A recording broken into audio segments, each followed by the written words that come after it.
शिवाजी महाराजांच्या पुतळ्याला पुष्पहार अर्पण करून अनेक तरुणांनी आपल्याशी संवाद करणार आहे. 1919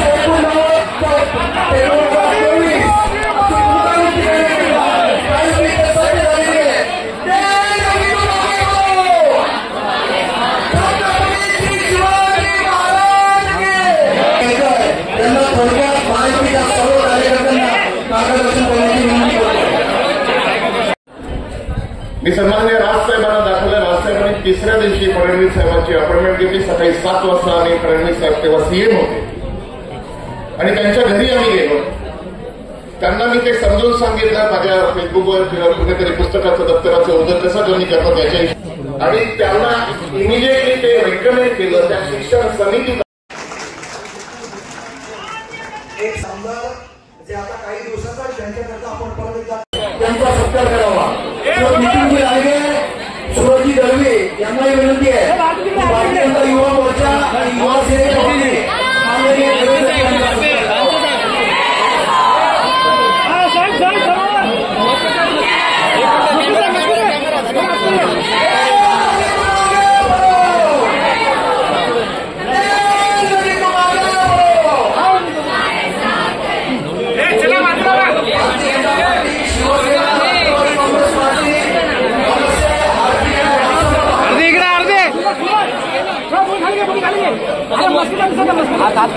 खाली गेले कॅमेरा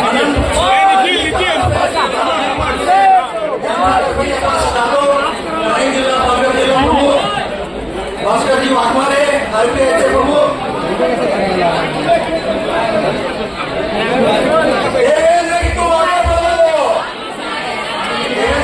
पुढच्या कार्यक्रमाला शेवटच्या सभेला अतिशय शिक्का मारणार यांनी व्यासपीठावर यावं. माननीय श्री निरंजन श्री भास्करजी वाघमारे यांचाही सत्कार आपण करतोय. संजयजी आणि विकासजींच्या हस्ते माननीय श्री रवींद्र फाटक यांचाही सत्कार होईल. घोषणा परत करायचे कि कहानी थे हम अब गजल बन गए, खंडारों से निकलकर अब महल बन गए, दलदल के ऊपर जमी काई थे हम, इन लोगों ने एक नजर डाला तो कमल बन गए. मेरे दोस्तों, आज यह बताने की आवश्यकता है 2014 के पहले का भारत और 2014 के बाद का है भारत. उगता हुआ सूरज जिस तरह से दमकता है उसी तरीके से एक कीर्ति मान के रूप में आदरणीय नरेंद्र मोदी जी जिस कदर इस राष्ट्र में उभर करके आए हैं. यह भारत का भौगोलिक मानचित्र माना कि कश्मीर से लेकर कन्याकुमारी तक यह कल का भारत था, लेकिन 2024 में आप सबके मेहनत के बलबूते, आप सबके अथक परिश्रम के बलबूते आने वाले 20 तारीख को महायुति के सभी अधिकृत उम्मीदवारों को मात्र महाराष्ट्र ही नहीं बल्कि राष्ट्र में जहां उनको उम्मीदवारी है उस उम्मीदवारी को मद्देनजर रखते हुए आप सब लोग फोन के माध्यम से अपने सार्थक प्रयास के माध्यम से जिस ढंग से आप लोग अपनी मेहनत के माध्यम से एक बार पूरा कमल खिलाने का और महाराष्ट्र में जहाँ हमारे धनुष्य बाग के लेकर के हमारे प्रत्याशी खड़े हैं उन्हें 20 तारीख को आज का अपना मताधिकार का प्रयोग, इसलिए धनुष्यबाण के समक्ष खिले स्वरूप होता है. कन्यादान होता है. अन्न दान से बढ़कर कोई दान है तो उसका नाम है रक्तदान. और रक्तदान से बढ़कर सर्वोपरि किसी दान का स्वरूप सनातन धर्म के द्वारा कहा गया है. तो मतदान करने के पूर्व आप लोगों को विचार करना होगा, सोचना होगा कि आपका एक उंगली जिस वक्त धनुष्यबाण या कमल के समक्ष दबेगा एक नया भारत तैयार होगा. कितनी बड़ी ताकत आपके एक मत और एक उंगली दबाने में है. वैसे में विशेष करके मैं नारियों के प्रति, इन बहनों माताओं के प्रति आदर करते हुए आपको याद दिलाना चाहूंगा. माताओं, स्वर्गीय परम सदैव माननीय अटल बिहारी वाजपेयी जी इसी शिवाजी पार्क में किसी बीते हुए दशक में इन्होंने कहा था, माननीय हिंदुत्व सम्राट माननीय बालासाहब ठाकरे, स्वर्गीय अटल बिहारी वाजपेयी संयुक्त तत्वाधान में सभाएं थी, लोकसभा का चुनाव चला था। इन माताओं और बहनों के आदर के लिए उन्होंने कहा कि नारी शक्ति का दूसरा नाम सृष्टि के सृजन और पुनर्वृत्ति है। जिस जात समुदाय संगठन परिवार किसी भी लोकतंत्र व्यवस्थाओं के बीच इनका आदर और मान सम्मान नहीं होगा, वह परिवार समुदाय संगठन और लोकतंत्र की व्यवस्थाएं कुलवापरिस्थिति का शिकार बन जाएंगी। इसलिए इनकी रक्षा 3 अवस्थाओं में करना नितांत आवश्यक है। बाल्यावस्था में पिता करे, युवावस्था में पति करे, वृद्धावस्था में पुत्र करे। यही सनातन धर्म है और यही राजधर्म भी कहता है। आज उसी महर्षि महानायकों के शब्दों को याद करते हुए आदरणीय नरेंद्र मोदी जी ने उस सदन में बैठ करके इन महिला आरक्षण को 33% आपकी जो भागीदारी थी उसके ऊपर इन्होंने मोहर मार दी। और फिर बात आई महाराष्ट्र सरकार, इस सूबे के मुख्यमंत्री अनाथ एकनाथ शिंदे साहब ने लड़की योजना को लाकर सत्य कर दिया कि माताओं और नारियों के प्रति उनके मन में कितना। आज आपको बताने की आवश्यकता नहीं, ये हमारा जनमानस से नहीं कि मैं आपको समझाने को बताने के लिए हूँ। आप लोग तो हमारे हमसफर हैं। आने वाले 20 तारीख की रणनीति बनाने की योजनाबद्ध तरीके से आपके बीच बहुत जल्दी आदरणीय श्री देवेंद्र फडणवीस से आएंगे और वो अपने बातों के माध्यम से आप लोगों को समझाएंगे। हमारे अभी आदरणीय निर्णय हुआ है, मैं आपका हार्दिक अभिनंदन करता हूँ डॉक्टर साहब। और मेरे मित्रों रही बात महाराष्ट्र की पार्श्वभूमि पे और उत्तर भारत से आए हुए लोगों को, विशेषकर उत्तर भारतीय समाज के लिए मैं बात करना चाहूंगा, बिहार की मैं बात करना चाहूंगा। अरे मेरे उत्तर भारत के लोग, आपने लोकतंत्र के इस उत्सव में इस देश को विगत इतिहासों के बीच में स्वराक्षर में लिखा है। इस देश को सर्वाधिक प्रधानमंत्री देने का श्रेय अगर किसी को जाता है, अकेला उत्तर प्रदेश को जाता है। उन इतिहास से लेकर इस इतिहास के बीच में स्वराक्षर में लिखा गया तो 8 प्रधानमंत्री देने वाला उत्तर प्रदेश।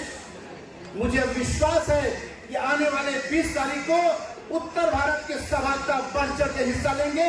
20 तारीख के बाद अब उत्तर प्रदेश और उत्तर भारत के लिए प्लान करेंगे, ऐसा मुझे पूरा विश्वास और भरोसा है।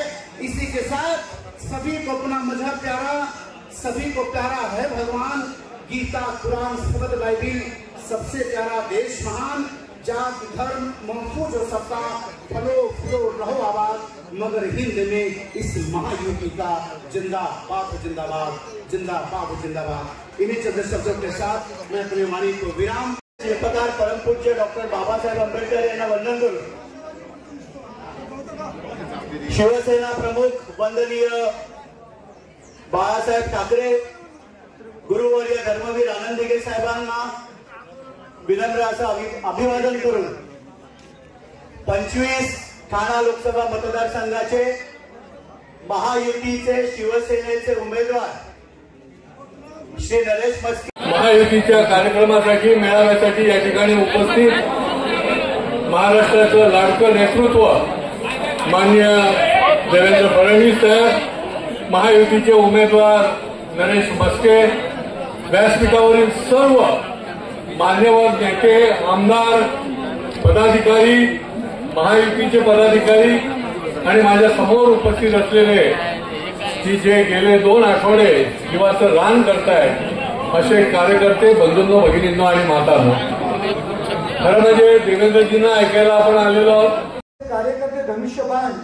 शेवटच्या क्षणापर्यंत लोकांच्या मनापर्यंत पोहोचवण्याचं काम करत असतात। त्यामुळे तुम्हाला मला मार्गदर्शन करण्याची गरज नाही, परंतु आपण ज्या मेहनतीने काम करत आहात आणि ज्या मेहनतीने या 10 ते 12 दिवसामध्ये या 6 विधानसभामध्ये मला लोकांपर्यंत पोहोचवण्याचं काम केलं।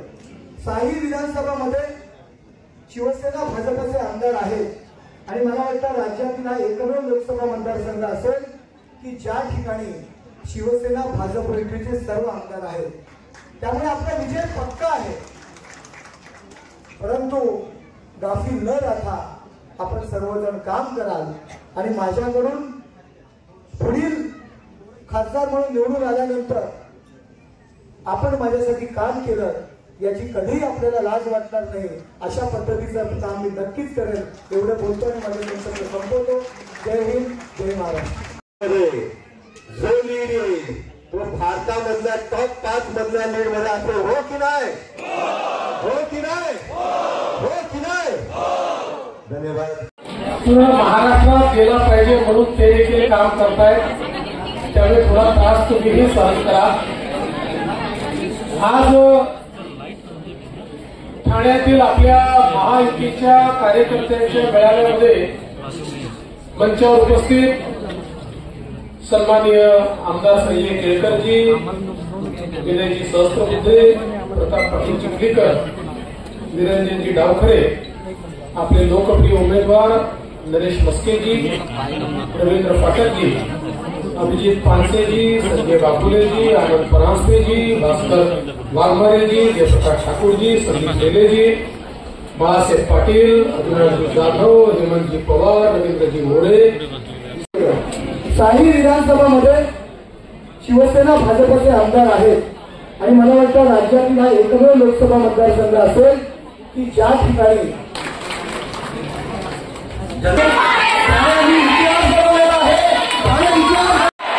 छत्रपती शिवाजी महाराज की, धर्मवीर छत्रपती संभाजी महाराज की जय. भवानी जय. पुढे 10 मिनिटात माननीय देवेंद्रजी आपल्या सोबत असतील. त्यापूर्वी आपल्याला 2 भाषणं पूर्ण करायची आहेत. मी माननीय श्री विनयजी सहस्त्रबुद्धे यांना विनंती करतो की त्यांनी अतिशय थोडक्यात कार्यकर्त्यांशी संवाद करावा. असताना या ठिकाणी महायुतीच्या या मेळाव्यामध्ये उपस्थित सर्व व्यासपीठावर बसलेले मान्यवर नेते, आमचे उमेदवार नरेशजी म्हस्के, आमदार संजयजी केळकर, निरंजनजी डावखरे, मनसेचे अभिजित. दिशा काय असेल हे मोदीजींनी सांगितलं. मोदीजींनी त्या ठिकाणी सांगितलं की 10 वर्षात केलेली कामं सांगण्याकरता आलोय आणि पुढच्या 25 वर्षात भारत कुठे असेल हे सांगण्याकरता मी आलो. मला असं वाटतं की हा मूलभूत फरक आज महायुती आणि महाविकास आघाडीत आपल्याला पाहायला मिळतोय. मोदीजी असतील, सीएम साहेब असतील, आम्ही सगळे असू, महायुतीचे जेवढे नेते आहेत हे विकासावर बोलतात, हे विजनवर बोलतात, महाराष्ट्राच्या हिताचं बोलतात, महाराष्ट्राला आपल्याला कुठे न्यायचं या संदर्भात बोलतात. आणि जर तुम्ही या ठिकाणी महाविकास आघाडीच्या नेत्यांचं भाषण बघितलं, त्यांची सुरुवात होते मोदीजींना शिव्या देण्यापासून. मग मध्येच मोदीजींना 4-5 शिव्या दिल्यानंतर काही मुख्यमंत्र्यांना देतात, मग काही मला देतात, मग पुन्हा मोदीजींवर जातात. शिव्यांपासून सुरुवात करतात मग शिव्यांपर्यंत संपवतात. आणि म्हणूनच काल मुख्यमंत्री मोदी देखील म्हणाले की आमची शिवसेना आहे त्यांची शिवसेना आहे. परंतु भगिनींनो, त्यांना हे लक्षातच आलं नाही की दिल्लीची निवडणूक आहे. त्यांना अजूनही वाटतं गल्लीची निवडणूक आहे आणि त्यांना गल्लीच्या निवडणुकीसारखीच त्याची भाषणं चालली आहे. आणि मग माननीय मोदी साहेबांनी नकली शिवसेना म्हटल्यानंतर उद्धवजींना मिरची झोंबली. पण माझं त्यांना म्हटलं आहे तुमचं वागणं कसं आहे, त्यामुळे आम्हाला बोलावंच लागेल. तुमको मिरची लगी तुम्ही क्या करू.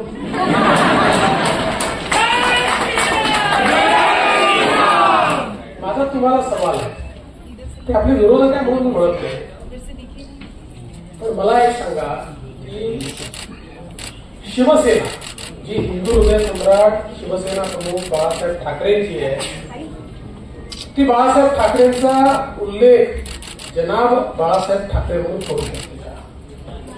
जी शिवसेना हिंदू हृदय सम्राट बाळासाहेब ठाकरेंची आहे त्या शिवसेनेचे कार्यकर्ते टिपू सुलतान जिंदाबादचे नारे लावू शकतात का?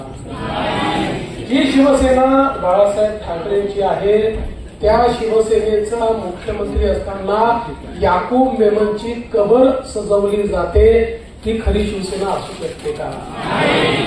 ज्या पक्षाच्या प्रचाराकरता स्टार प्रचारक म्हणून मुंबई बॉम्बस्फोटातला आरोपी येतो, ती बाळासाहेबांची शिवसेना असू शकते का? ज्या पक्षाच्या प्रचारामध्ये लागून चालन करण्याकरता त्यांना पाकिस्तानचे झेंडे वापरावे लागतात, ती बाळासाहेबांची शिवसेना असू शकते का? ज्या शिवसेनेच्या किंवा ज्या पक्षाच्या प्रचारामध्ये केवळ आणि केवळ वोट जिहादची मागणी करावी लागते, ती बाळासाहेबांची शिवसेना असू शकते का? ती काय आहे? काय आहे? काय आहे? शिवसेना. आणि म्हणूनच मोदीजींनी सांगितलं की उद्धव ठाकरेजी, तुम्ही निश्चितपणे बाळासाहेबांच्या संपत्तीचे वारसदार आहात, पण विचाराचे वारसदार मात्र तुम्ही नाही आहात. विचाराचे वारसदार या ठिकाणी मुख्यमंत्री एकनाथराव शिंदे होऊ शकतात, विचाराचे वारसदार राज ठाकरे असू शकतात, पण तुम्ही विचाराचे वारसदार होऊ शकत नाही. आणि त्यामुळे आता उद्धवजी एवढे तडफडायला लागले की परवा त्यांनी राष्ट्रीय स्वयंसेवक संघाच्या भगव्या झेंड्याला फडकं म्हटलं. बरोबर आहे. आता हिरवा झेंडा जास्त जवळचा वाटायला लागला. आता चांद तारावाला झेंडा जास्त जवळचा वाटायला लागला आणि राष्ट्रीय स्वयंसेवक संघाचा झेंडा म्हणजे फडका असं जर त्यांना वाटत असेल, मी त्यांना सांगून देऊ इच्छितो, उद्धवजी, ज्यावेळेस राष्ट्रीय स्वयंसेवक संघाची स्थापना झाली आणि डॉक्टर केशव बळीरामपंत हेडगेवार यांच्यासमोर प्रश्न आला की आपला गुरु कोण होऊ शकतं, त्यावेळी अनेकांची नावं सुचवली, ईश्वरांची नावं, देवांची नावं, वेगवेगळ्या महनीय व्यक्तींची नावं. पण त्यावेळेस डॉक्टर हेडगेवारांनी सांगितलं की भगवा ध्वज हा आमचा गुरु असेल आणि तो याकरता गुरु असेल की हा भगवा ध्वज हा प्रभू श्रीरामांचा भगवा ध्वज आहे, हा प्रभू श्रीकृष्णांचा भगवा ध्वज आहे आणि हा छत्रपती शिवरायांचा भगवा ध्वज आहे. त्यामुळे हाच भगवा ध्वज या ठिकाणी आमचा गुरु असू शकतो आणि म्हणून तेव्हापासून तो भगवा ध्वज हा त्या ठिकाणी लागलेला आहे. आणि शिवसेना प्रमुख बाळासाहेब ठाकरेंनी देखील, आपल्याला कल्पना आहे, भगवा ध्वजच स्वीकारला. आता हळूहळू शिवसेनेचा ध्वज देखील त्यांना कदाचित फडकं वाटू लागेल, कारण अलीकडच्या काळात त्यांच्या विचारांवर इतकं हिरवं सावट तयार झालंय की त्यांना भगवं आजकाल पाहवत नाही. आणि म्हणून बंधू भगिनींनो, मी तुम्हाला एवढीच विनंती करण्याकरता आलोय, महाराष्ट्राकरता आणि देशाकरता एक महत्वाची निवडणूक आहे. आज 10 वर्षामध्ये ज्या प्रकारचा भारत हा मोदीजींनी तयार केलाय, मागे वळून न पाहणारा, धाडसानं पुढे जाणारा, आव्हानं पेलणारा, कोणाही समोर न दबणारा, अशा प्रकारचा भारत मोदीजींनी तयार केलाय. तो भारत खऱ्या अर्थानं सदैव बाळासाहेब ठाकरेंना अपेक्षित होता, असा भारत आज आपल्याला पाहायला मिळतोय, जो पाकिस्तान समोर दबत नाही, पाकिस्तानमध्ये घुसून मारतो, जो चीन समोर दबत नाही, डोकलामध्ये 4 पावलं देशाच्या केला. 3 ते 5च्या मध्ये 6% त्या ठिकाणी मायावतींचे लोक अधिक आले आणि त्यामुळे 1.5% मतं मायावतींना सपापेक्षा जास्त मिळाली. पण त्या 1.5%मुळे 100 जागा त्यांना जास्त मिळाल्या आणि मायावती त्या ठिकाणी मुख्यमंत्री झाल्या. हे सांगण्याचा उद्देश काय आहे? शेवटच्या दिवशी देखील काय होऊ शकतं त्याचा हा नमुना आहे. आपल्या सगळ्यांची सवय आहे की सकाळी आपण सगळे खूप तावात असतो आणि दुपारनंतर नाश्ता आला, जेवण झालं की मग सगळे बूथवर बसलेले असतात, शांतपणे बसलेले असतात, गप्पा मारत बसलेले असतात, 2-4 लोक काम करतो असं दाखवत असतात कम्प्युटरवर वगैरे आणि एकमेकांशीच बोलत असतात. आणि मग शेवटी 5 वाजले की मग परत सगळ्यांना ताळदाने राहिला हा राहिला. मला असं वाटतं की 20 तारीख आराम करायचाच नाही. 20 तारखेचा आराम मतदानाचा जे सर्टिफिकेट आहे ना, तो आपला पोलिंग एजंट सर्टिफिकेट घेऊन आल्यानंतरच आराम करू, अशा प्रकारच्या मानसिकतेत करूया मोरोच्या मानसिकतेमध्ये आपण सगळ्यांनी जर आपले बूथ सांभाळले तर मला विश्वास आहे की ठाणे ही जी जागा आहे, मला असं वाटतं की तुमची जी काही कॉम्पिटिशन आहे ही हार जीतची कॉम्पिटिशन नाही आहे. ठाण्याची तुमची कॉम्पिटिशन महाराष्ट्रातल्या महायुतीच्या त्या जागांमध्ये आहे की ज्या जागा म्हणतायत आम्ही सर्वाधिक मतांनी निवडतो, त्या जागांची तुमची कॉम्पिटिशन. त्यामुळे तुम्ही आता मी असं म्हटल्यानंतर घरी बसू नका. ते आता काय देवेंद्रजींनी सांगितलं आपण तर निवडून येणारच आहोत, आपली कॉम्पिटिशन जिंकण्याचीच आहे, त्यामुळे आता नाही केलं तरी चालतं असं करू नका. तर पूर्ण ताकदीने कुठल्याही निवडणुकीमध्ये मी नेहमी सांगतो की माझ्या जीवनातली अंतिम निवडणूक आहे अशा पद्धतीनं काम करायचं. त्यामुळे पूर्ण ताकद जर आपण सगळ्यांनी लावली तर मला विश्वास आहे 4 टप्प्याच्या निवडणुका करून मी या ठिकाणी आलोय, महाराष्ट्रात फिरून मी आलोय.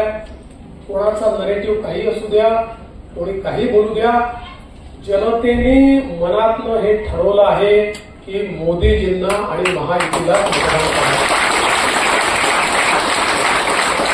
आज मला कोणतरी सांगितलं की आज शरद पवार साहेब उद्धवजी यांची प्रेस कॉन्फरन्स झाली आणि उद्धवजींनी सांगितलं आमच्या 48 जागा येतील. मला एका पत्रकाराने विचारलं, म्हणाले उद्धवजी म्हणाले आमच्या 48 जागा येतील. म्हटलं उद्धवजींचं कर्तृत्व मोठं आहे, 48 पैकी 49 जागा देखील आणू शकतात. आमच्या काही 49 वगैरे असं मला वाटत नाही. त्याच्यामुळे मला असं वाटतं की आपण सगळे प्रॅक्टिकल लोक आहोत, जमिनीवर काम करणारे लोक आहोत. जमिनीवर काम करणाऱ्या लोकांनी पूर्ण क्षमतेने काम केलं पाहिजे. मी तुम्हाला या ठिकाणी शुभेच्छा देतो आणि मला विश्वास आहे 4 तारखेला ज्यावेळी मुख्यमंत्री महोदय आणि मी या ठिकाणी काउंटिंग संपताना येऊ त्यावेळी आपण गुलाल तर उधळत असूच, पण रेकॉर्ड मताने ठाणे जिंकलाय आणि ठाणे हा खरा बालेकिल्ला आहे हे आपण या ठिकाणी सिद्ध करू.